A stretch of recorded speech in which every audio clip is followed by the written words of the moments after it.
السلام علیکم ورحمۃ اللہ وبرکاتہ۔ الحمد للہ الذی بیدہ الملک وہو علی کل شیء قدیر، هو الاول والآخر والظاہر والباطن وہو بکل شیء علیم، واشہد ان لا الہ الا اللہ وحدہ لا شریک لہ، واشہد ان سیدنا ومولانا محمدا عبدہ ورسولہ، ارسلہ بالحق بشیرا ونذیرا وداعیا الی اللہ بإذنہ وسراجا منیرا، صلی اللہ تعالی علیہ وعلی آلہ وعلی اصحابہ وبارک وسلم تسلیما کثیرا کثیرا، اما بعد فاعوذ باللہ من الشیطان الرجیم، بسم اللہ الرحمن الرحیم۔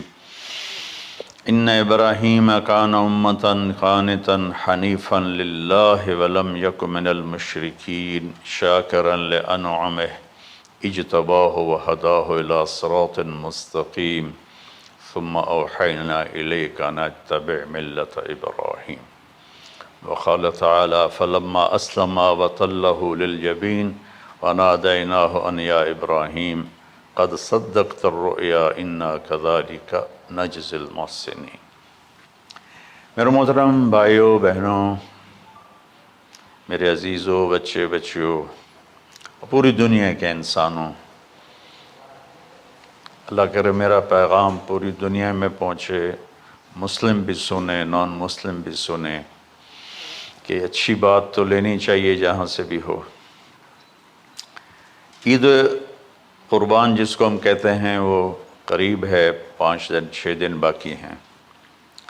یہ ابراہیم علیہ السلام کی سنت ہے، اور میرے نبی نے اس کو زندہ کیا۔ بیچ کے زمانوں میں یہ نہیں تھی، اس کو میرے نبی پاک صلی اللہ علیہ وسلم نے زندہ فرمایا، اور آپ اپنے عید کے موقع پر 2 جانور ذبح فرماتے تھے، 2 دمبے، ایک امت کے لیے اور ایک اپنے لیے۔ سبحان، ایک امت کے لیے، ایک اپنے لیے۔ ابراہیم علیہ السلام سے یہ سلسلہ کیسے شروع ہوا؟ ابراہیم علیہ السلام کون ہیں؟ ان کی ہستی کیا ہے؟ ابراہیم علیہ السلام وہ نبی ہیں جن پر ساری امتوں کا اتفاق ہے۔ یہود بھی ابراہیم علیہ السلام کو کہتے ہیں ہمارے ہیں، عیسائی بھی ابراہیم علیہ السلام کو کہتے ہیں ہمارے ہیں، مسلمان بھی ابراہیم علیہ السلام کو کہتے ہیں ہمارے ہیں۔ آگے پھر یہود موسیٰ علیہ السلام پر رک جاتے ہیں اور عیسیٰ علیہ السلام کا انکار کرتے ہیں، عیسائی عیسیٰ علیہ السلام پر رک جاتے ہیں اور محمد مصطفیٰ صلی اللہ علیہ وسلم کا انکار کرتے ہیں۔ ان ابراہیم لأواہ حلیم، ان ابراہیم لأواہ حلیم۔ ابراہیم بہت مہربان، رونے دھونے والے تھے، اور ابراہیم کا مطلب بھی ہے مہربان باپ، مہربان باپ۔ ابراہیم علیہ السلام کی کہانی تو بہت لمبی ہے، اسے سنانے کی نہ مجھے سکت ہے، اور نہ ہی آگے جو ہم کاسٹ کرتے ہیں اس میں اتنی ہمت ہوتی ہے، تو ہم شروع ہی کرتے ہیں کہ ابراہیم علیہ السلام سے اللہ نے اپنے بچے کی قربانی کیسے لی، پیچھے سارے واقعات کو چھوڑ کر۔ ابراہیم علیہ السلام کو جب آگ میں ڈالا گیا اور اللہ تعالیٰ نے ان کو آگ سے زندہ سلامت باہر نکالا، تو پھر انہوں نے ہجرت فرمائی اور مصر گئے۔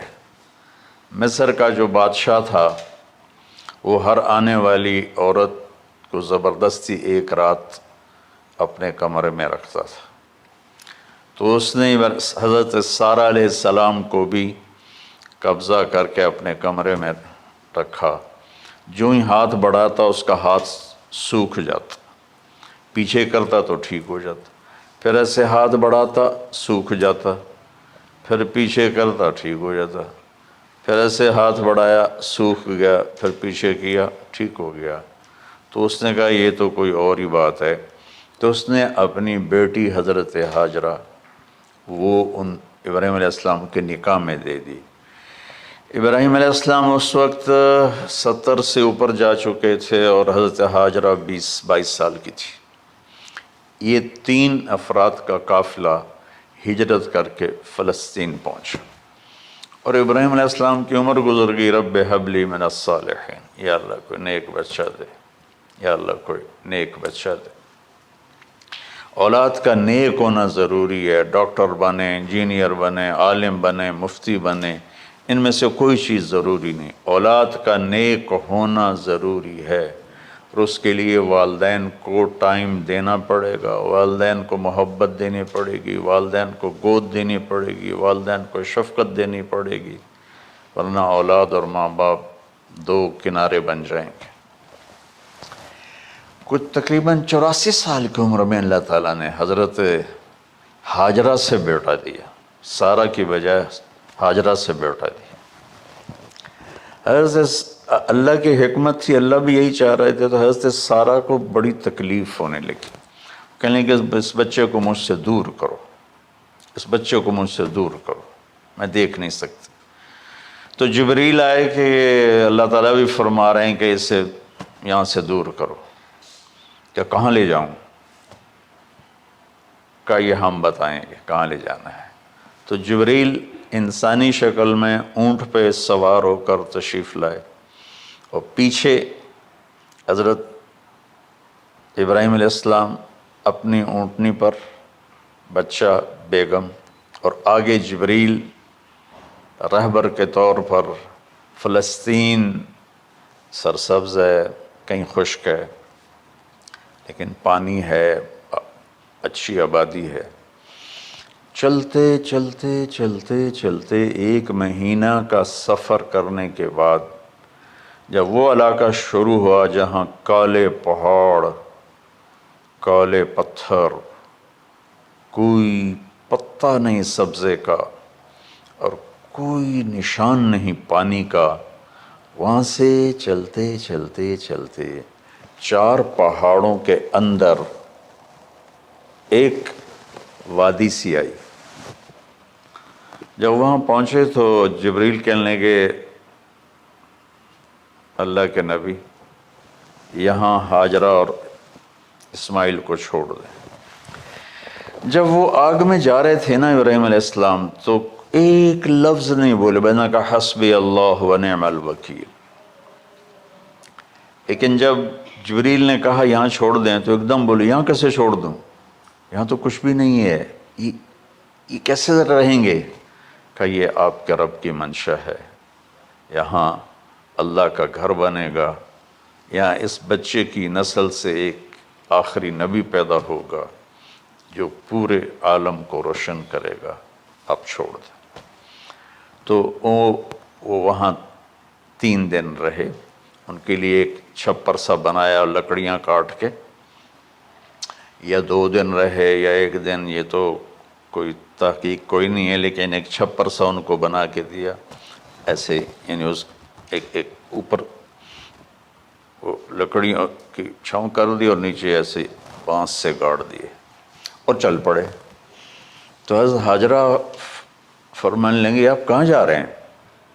اتنا بڑا امتحان تھا کہ جواب نہیں دینا، بس چپ کر کے چلو۔ انہوں نے پھر پوچھا آپ مجھے چھوڑ کے کیوں جا رہے ہیں؟ آگے سے خاموشی۔ چلتے چلتے 3 میل تک وہ اس طرح چلی۔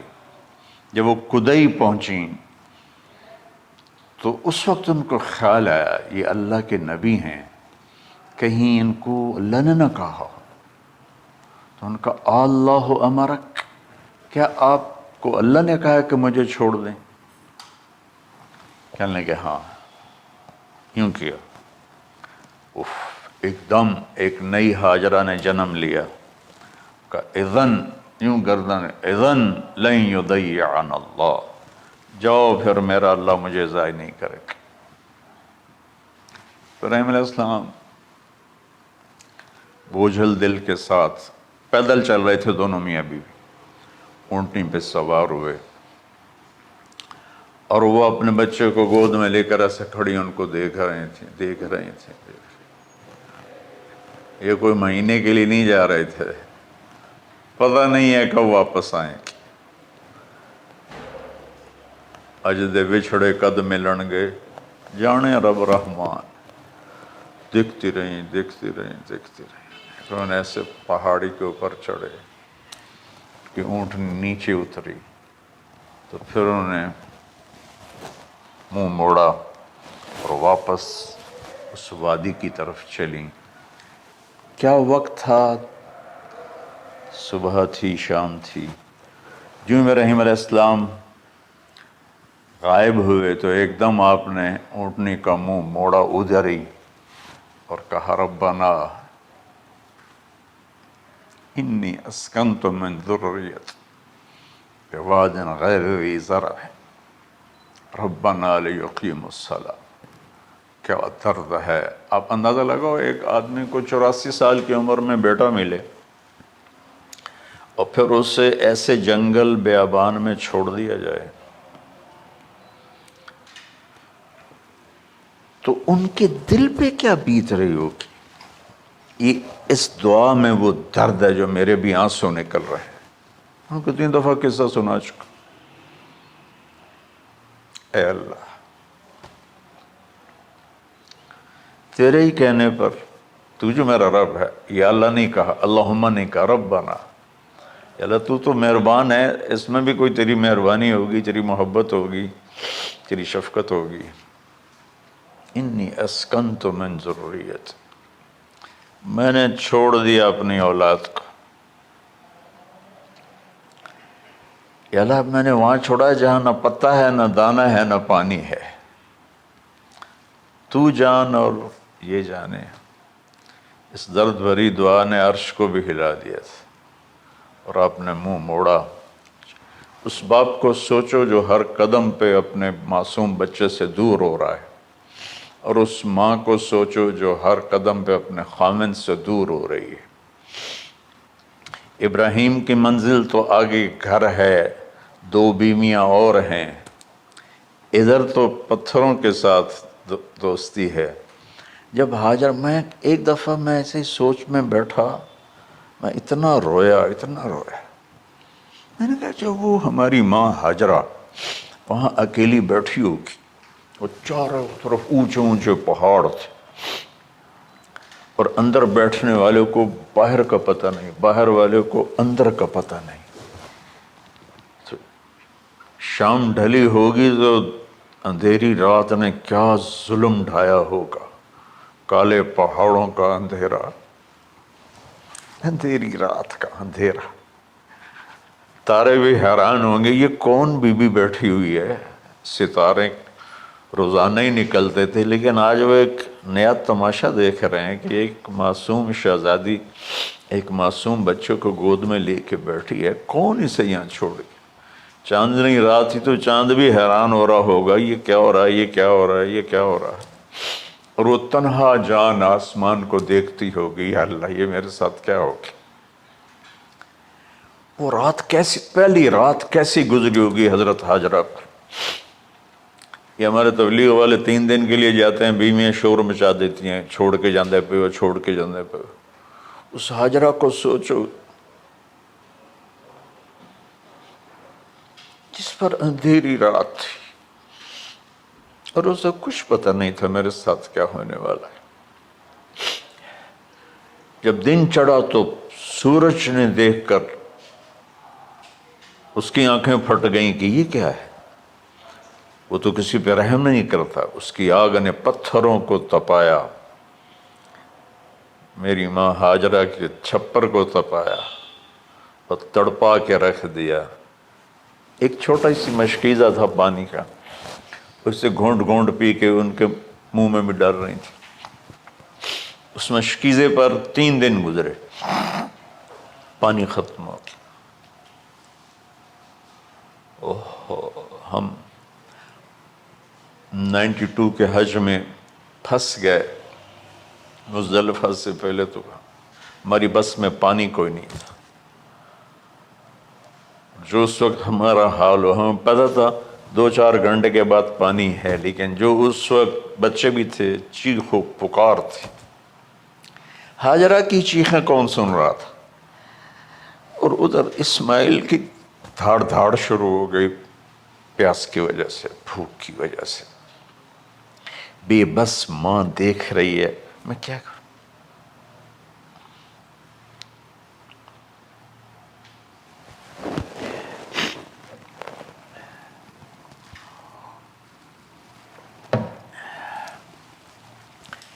میں قطر میں تھا جماعت میں، تو مجھے یہاں کندھے میں درد ہوا، میں ہاسپٹل گیا تو ایمرجنسی سے انہوں لے کر گئے۔ ایک بچہ تڑپ رہا تھا، اس میں جو ہاسپٹل کا بیڈ ہوتا ہے چھوٹا سا، اس کی ماں ٹیک لگا کر نا اس کو یوں دیکھ رہی تھی۔ مجھے نہیں پتا وہ کون ہے، مجھے نہیں پتا اس بچے کو کیا ہے، لیکن آپ یقین مانیں یہ جو میرے آنسو ہیں اس عورت کی وجہ سے، کہ جس خاموش ساز خاموش فریاد سے معمور ہیں ہم، نالہ اگر لب پہ آتا ہے تو مجبور ہیں ہم۔ جس طرح وہ ماں ساز خاموش تھی اور اس کے چہرے پر درد پکار رہا تھا، میں صرف ایسے گزرتے گزرتے اس کو دیکھا اور میں آج رو رہا ہوں 15 سال کا قصہ یاد کر کے۔ تو ہاجرہ کے چہرے کو کون پڑھنے والا تھا؟ کون سی ایمرجنسی وارڈ میں بیٹھی تھی؟ کون اس کے لیے کہہ رہا تھا میں پانی لاتا ہوں، کھانا لاتا ہوں؟ موت تھی دونوں ماں بیٹی کی۔ تو یہ بے قراری میں صفا مروہ کی دوڑ لگائی، انہیں پتا تھا کچھ نہیں ہے۔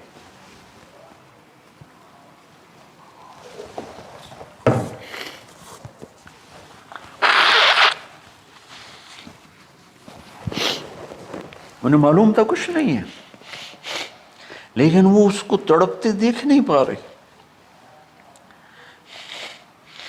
وہ بھاگیں، صفا پہ چڑھی، ادھر دیکھ ادھر دیکھ، ابھا دیکھاں لمحہ دیکھاں، ڈٹھی دل کو دیواں ٹیکاں، سجن مل سم کے مر پوساں۔ یہ ہماری سرائکی کا شاعری ہے۔ مشرق دیکھتے ہوں، مغرب دیکھتے ہوں، دائیں بائیں دیکھتے ہوں، کوئی ہے میری فریاد سننے والا۔ یہ حالت تھی اس وقت ام اسماعیل کی۔ نیچے اتری، جہاں وہ ٹیوب لائٹس آتی ہیں، وہاں وہ نیچے ہو گئے اور بچہ غائب ہو گیا، تو دوڑ لگاتے۔ مصر کی شہزادی اور مکے کے نوکدار پتھروں کے اوپر دوڑ رہی تھی۔ جب بچہ نظر آیا پھر آہستہ ہو گئی، پھر مروہ پہ چڑھی، پھر صفا پہ چڑھی، پھر مروہ پہ چڑھی، پھر صفا۔ مجھے لگتا ہے صفا مروہ بھی رو رہے ہوں گے اس وقت، اور مکے کے پہاڑ بھی رو رہے ہوں گے، سورج بھی اس وقت رو رہا ہوگا۔ آخر وہ مروہ پہ تھک کے گر گئیں۔ یہ نہیں کہ انہوں نے 7 چکر لگانے تھے، 7ویں چکر کے بعد ان کی ہمت جواب دے گئی، وہ گر گئیں اور ان کا جینا چاہا کہ میں بچے کو اپنے سامنے مرتا دیکھوں، اس لیے وہیں گر گئیں کہ میں اتھے مر جاؤں وہ اتھے مر جاؤں۔ پھر ایسے حسرت بھری نظروں سے یوں دیکھا مر گیا کہ نہیں، تو وہاں ایک آدمی کھڑا تھا۔ پھر مردہ جسم میں پھر جان آ گئی، پھر انہوں نے اپنے آپ کو اٹھایا اور دوڑ لگائی۔ پہنچی تو آدمی غائب تھا اور ایڑیوں سے پانی نکل رہا تھا۔ اتنے چکر کیوں لگوائے، پہلے ہی نکال دیتا۔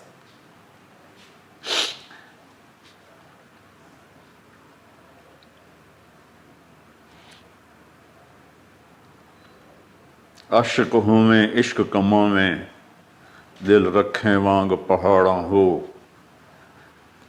سہ صدیاں ہزار علام میں کر جانے باغ بہاراں ہو منصور جے چک سولی دتے جڑے واقف کل اسراراں ہو سجدیں سر چائیں نہ باہو توڑے کافر کہیں ہزاراں ہو عاشق سوئی حقیقی جڑا قتل معشوق دے مننے سر نو جوڑے تے مکھ نہ موڑے بھامیں 100 تلواراں کھنے سچا عشق حسین علی دا باہو سر دتے تے راز نہ بن۔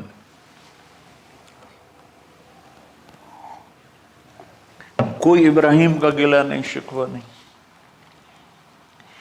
یہ 7 چکر اور تڑپ اور درد، اس کے بعد پانی کیوں نکالا؟ پہلے کیوں نہیں نکالا؟ کہ عشق کا راستہ ہی ہے۔ میرے گھر کے راستے میں کوئی کہکشاں نہیں ہے، راستہ عشق اشقا سے۔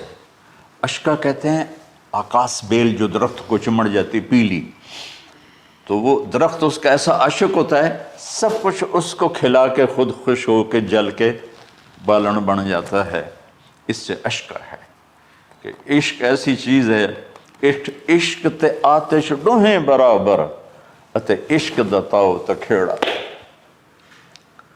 آتش ساڑے کخت کا نیرا عشق ساڑے دل جڑا۔ خواجہ غلام فرید صاحب کی شاعری سنا رہا ہوں کہ عشق میں بھی آگ ہے اور لکڑی میں بھی آگ ہے۔ لکڑی کی آگ خس و خاشاک کو جلاتی ہے اور عشق کی آگ دل کو جلا کے برباد کر دیتی ہے۔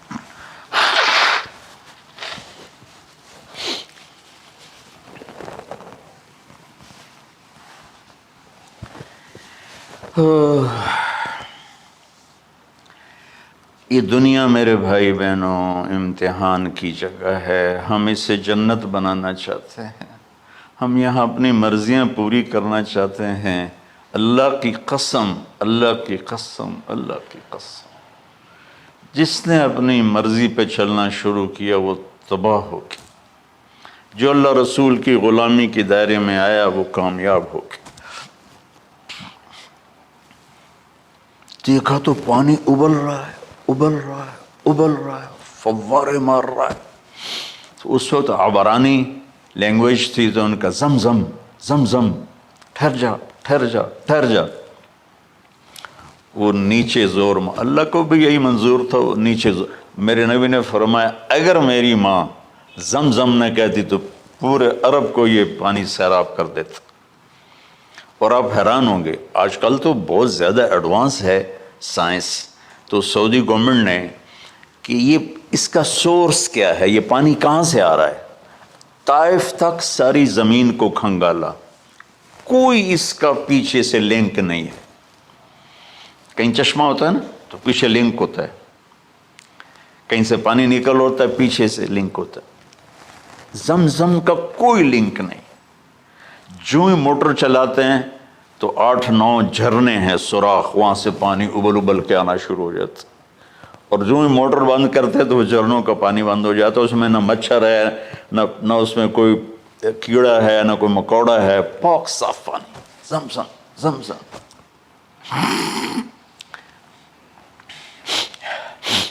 جتنا اونچا بنانا ہو بلڈنگ اتنی گہری بنیاد۔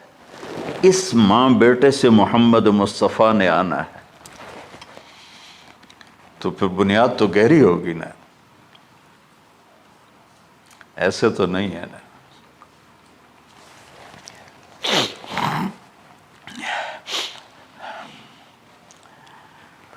تو چونکہ محمد مصطفیٰ صلی اللہ علیہ وسلم کو اس بچے اور اس ماں سے اللہ نے وجود دینا، پیچھے ابراہیم والد ہیں دینا، ابراہیم علیہ السلام کی نسل میں 4000 انبیاء آئے، بنو اسرائیل میں 4000، اور حضرت اسماعیل علیہ السلام کا ایک ہی جو 1.25 لاکھ پہ بھاری نہیں ہے بلکہ کل کائنات پہ بھاری ہے اللہ کے بعد۔ تو اس لیے پسائی ہوئی، یہ جو بناتے ہیں اپنی باڈیز، وہ اپنی کتنی پسائی کرتے ہیں، وزن اٹھاؤ، دوڑو، وہ کیا کیا اپنے آپ کو مشقت میں ڈالتے ہیں، تب جا کے وزن وہ نکھر کے آتے ہیں۔ یہاں کوئی آبادی نہیں تھی، یمن سے لوگ جاتے تھے شام تجارت کے لیے، تو قبیلہ جرہم کا گزر تھا، پانی نہیں تھا، تو وہ پانی کی تلاش میں تھے، انہوں نے پرندے دیکھے، وہ کہنے کہ پرندے تو پانی پر آتے ہیں، انہوں نے 2 آدمی بھیجے، آگے دیکھا ایک خاتون، ایک بچہ اور کنواں تو نہیں تھا، پانی چشمہ، تو وہ سارے آئے اور کہا کہ بہن ہم یہاں ٹھہر جائیں، کہ اب ٹھہرو لیکن پانی میرا، ان کا ٹھیک ہے پانی آپ کا ہے۔ تو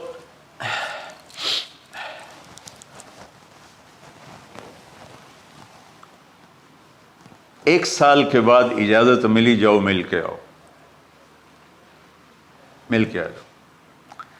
جس گھاٹی سے ابراہیم کو جدا کیا تھا اس پر کتنی دفعہ حضرت ہاجرہ کی نظر پڑتی ہوگی،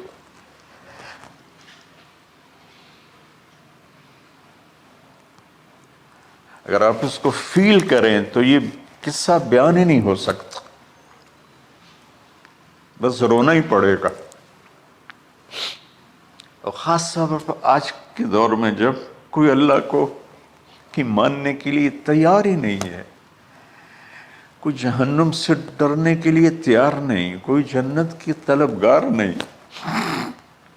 1 سال کے بعد اونٹنی کا سر نظر آیا تو دل اچھل کے آسمان کو جا لگا کہ میری آنکھوں کی ٹھنڈک آ گئی، میرے سر کا سایہ آ گیا، میرے بیٹے کی چھاؤں آیا۔ وہ اونٹنی بٹھائی، کہا تشریف لائیے، کہنے لگے اترنے کا حکم نہیں ہے، صرف ملاقات۔ نہ آتے صبر آیا ہوا تھا، صبر توڑ کے پھر جا رہے ہیں، تو اف نہیں کی، آہ نہ کر لبوں کو سی، زخم پہ زخم کھا کے جی، اپنے جگر کا لہو پی، آہ نہ کر لبوں کو سی، عشق ہے دل لگی نہیں، سینے پہ تیر کھائے جا، آگے قدم بڑھائے جا، یعنی زبان حال سے کہہ دے اس کے ہاں ستائے جا۔ کوئی شکوہ گلہ نہیں ہے، یہ کیا ملنا ہے، نہ آتے وہیں بیٹھے رہتے۔ کہنے لگے اچھا بچہ گود میں دے دو، سینے سے لگا، پیار کی، بہتے آنسو بچے کے رخسار پہ گرے، بچوں کو پتہ نہیں کون ہے۔ کہنے لگی اجازت ہے آپ کا سر دھو دوں، منہ دھو دوں، پاؤں دھو دوں، ہاتھ دھو دوں، یہ پانی پاک ملا ہے، ٹھیک ہے واپس۔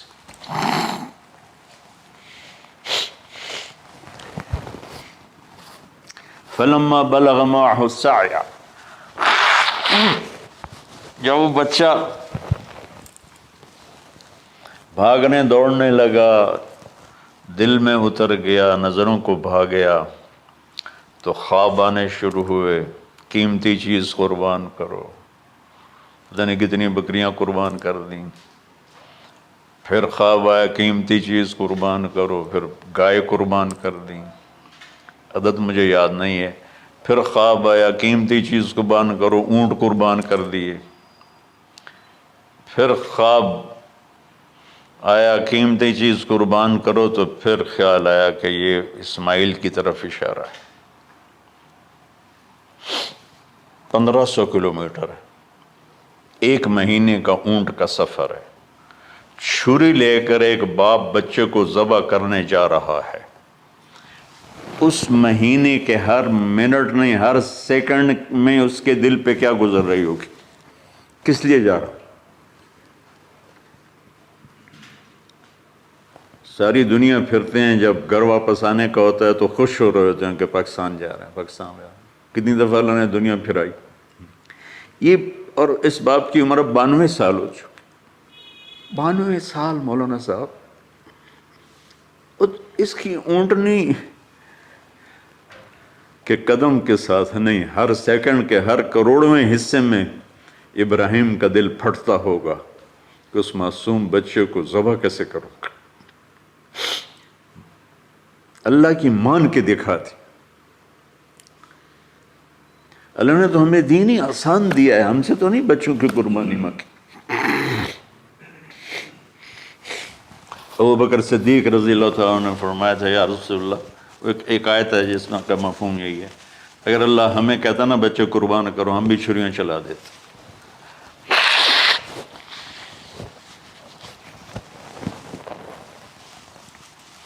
تو میں اس تصور میں جب ڈوبتا ہوں میں رونا شروع کر دیتا۔ عاصم کا بازو ٹوٹا، 6 سال کا تھا، اس کو جوڑ رہے تھے تو اس کی چیخیں نہیں کر رہی تھی، میں باہر نکل گیا، مجھ سے چیخیں سنی نہیں گئی، حالانکہ وہ اس کا علاج کرنے کے لیے کر رہے تھے۔ اور یہ 92 سال کی ہستی بڑھاپے میں 1 مہینے کی اذیت برداشت کرتے ہوئے جا رہے ہیں کہ بیٹا ذبح کرنا ہے، بیٹا ذبح کرنا ہے، بیٹا ذبح کرنا ہے۔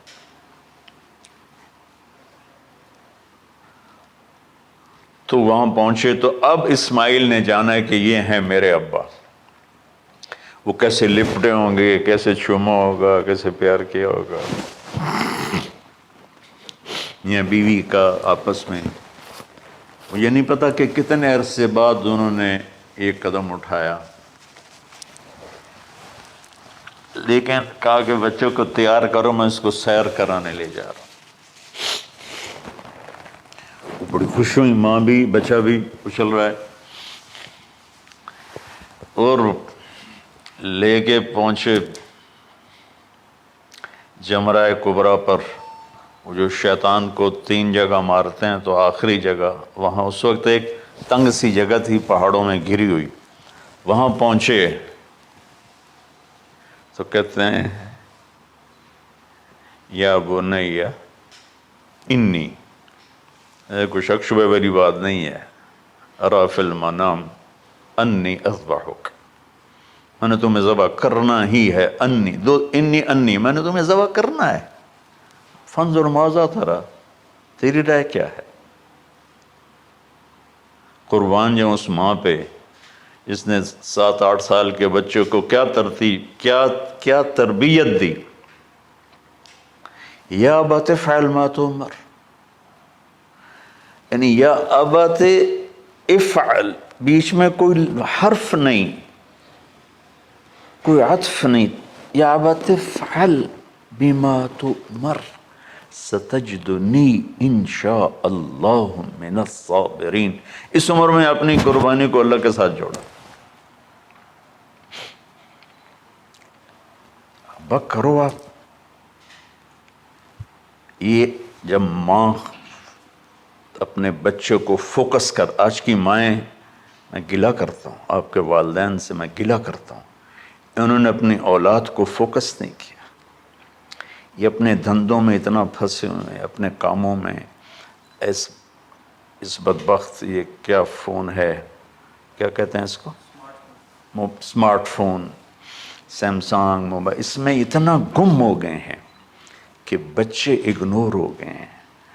3 سال کا بچہ اسکول جا رہا ہے، اسے ماں کی گود چاہیے، اسے اسکول بھیج رہے ہیں، وہ وہاں میرے بچے کو ڈسلیکسیا تھا، یعنی اس کو، عاصم کو، اس کو پڑھنا نہیں آتا تھا، ایک بیماری ہے، تو اس کی ٹیچریں مار مار مار اس کا حشر کر دیتی، میرا بچہ برباد کر دیا انہوں نے۔ وہ 6 سال کی عمر میں ڈپریشن کا شکار ہو۔ میں ماؤں سے کہتا ہوں بچوں کو ٹائم دو، تمہارا سرمایہ تمہاری اولاد ہے، اور اولاد ڈگری سے عزت نہیں ملتی، اولاد تمہاری نیک ہوگی تو وہ بلند بخت ہوں گی، عزت پائیں گی۔ پاکستان کو پڑھے لکھوں نے لوٹا ہے، ان پڑھوں نے نہیں لوٹا۔ ابا جی، بابا جی، آپ کریں نا، دیر کیوں کر رہے ہیں؟ ستجدنی انشاء اللہ من الصابرین، آپ دیکھیں گے میں آپ کی آزمائش پہ پورا اتروں گا اور اللہ کی آزمائش پر بھی پورا اتروں گا۔ پھر معصوم ذہن ادھر چلا گیا ماں کی طرف، کہنے لگے ہاں یہ بات تو ہے کہ میری ماں کو بڑی تکلیف ہوگی، تو اس لیے نا اپنا کرتا اتارا، کہا بابا جی یہ کرتا آپ میری ماں کو دے دیں، وہ جب مجھے یاد کرے گی میرا کرتا دیکھ لے، اور آپ نے مجھے یہیں دفن کرنا ہے، ادھر نہیں لے جانا، اور آپ بھی احتیاط کریں مجھے الٹا الٹائیں، طلّہ للجبین، میرا سر زمین پہ لگائیں، گردن نہیں، تاکہ آپ کو تکلیف نہ ہو مجھے دیکھ کر۔ اب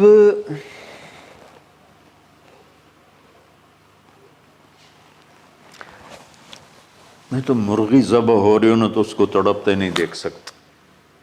قربانی کے لیے مفتی صاحبان کہتے ہیں کہ اوپر کھڑا ہونا چاہیے، خود کرے یا اوپر کھڑا، میں نہیں کھڑا ہو سکتا، جانور جب تڑپتا ہے تو مجھے کچھ ہونے لگتا، تو میں بچوں کو بھیجتا ہوں جاؤ قربانی پہ کھڑے ہو۔ جیسے ابراہیم علیہ السلام کا تصور کر کے میری چیخیں نکل کہ انہوں نے جب ان کی کمر پہ گوڈا رکھا ہوگا یوں کر کے، ہاتھ باندھے پاؤں باندھے، اور سر کے بال یوں اٹھا کے یہاں لائے ہوں گے سر کو، اور چھری یہاں رکھی ہوگی، کیا کیفیت ہو؟ تو یوں آسمان کو دیکھ کر کہ یا اللہ کیا تم مجھ سے ناراض ہو گیا کہ میرے دل میں اسماعیل زیادہ اتر گیا ہے؟ یا اللہ ایسا کبھی نہیں ہے، یا اللہ یہ میرا کوئی امتحان تو لے رہا ہے، یا اللہ تیرے اوپر سب کچھ قربان ہے، اور یوں چلائی، اور اللہ تعالیٰ نے چھری کی کیا حیثیت ہے، اس نے چلنے سے انکار کر دیا، پھر چلائے، پھر چلائے۔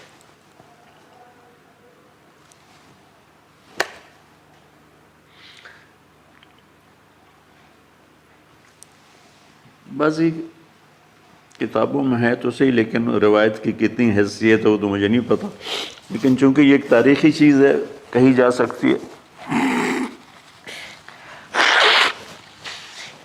کہتے ہیں پھر گئے اور چھری کو تیز کیا پتھر پر، تیز کر کے جب آئے نا اور بال پکڑے، آسمان کے فرشتے 2 دفعہ روئے ہیں انسانی تاریخ میں، آسمان کے فرشتے 2 دفعہ روئے ہیں انسانی تاریخ میں۔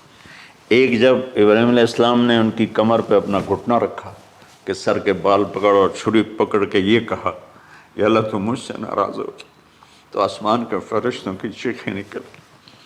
اور ایک جب اللہ کے نبی کو طائف میں پتھر پڑے کہ اللہ من یشکو الیک ضعف قوتی، تو آسمان کے فرشتوں کی چیخیں نکل گئی۔ جب ہمارے نبی کو طائف والوں نے مارا اس پر، یہ 2 دفعہ آسمان کے سب فرشتے روئے۔ تو پھر اللہ نے کہا بس، نادیناہ ان یا ابراہیم قد صدقت الرؤیا انا کذلک نجزی المحسنین، ابراہیم تو پاس ہو گیا ہے، چھری چل گئی، اور آنکھوں پر تو پٹی تھی، چھری چل گئی، پٹی کھولی تو سامنے کبش تھا، دمبا اور اسماعیل اور جبریل کھڑے ہوئے تھے۔ اس جانور کی قربانی ایک علامت ہے، اس قربانی سے ایک پیغام ہے کہ اپنے غلط جذبات کو اللہ پر قربان کر دو۔ ہم سے اللہ نہیں کہہ رہا بچے قربان کرو، ہم سے کہہ رہا غلط جذبات قربان کرو۔